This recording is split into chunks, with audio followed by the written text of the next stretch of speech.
Lesson 5 of 32, the Re major, D major scale, Part 7 of 7. Solmization with 5 ninth chords in root position only, in the Re major, D major natural scale. A ninth chord has 5 notes in its fundamental or root position.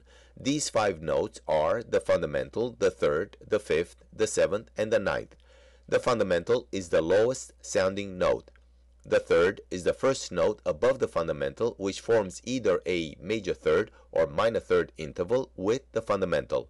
The fifth is the second note above the fundamental, which forms either a diminished fifth, perfect fifth, or an augmented fifth interval with the fundamental. The seventh is the third note above the fundamental, which forms either a diminished seventh, minor seventh, or a major seventh interval with the fundamental. The ninth is the fourth note above the fundamental, which forms either a minor ninth, a major ninth, or an augmented ninth interval with the fundamental.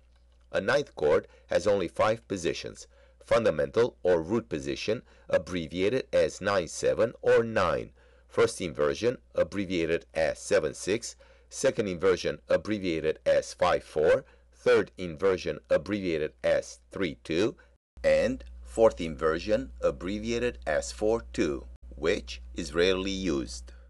In a major natural scale, there are only 5 possible ninth chords when combining the 7 notes of this scale: the major chord with a major seventh and a major ninth, the major chord with a minor seventh and a major ninth, the minor chord with a minor seventh and a major ninth, the minor chord with a minor seventh and a minor ninth, and the diminished chord with a minor seventh and a minor ninth.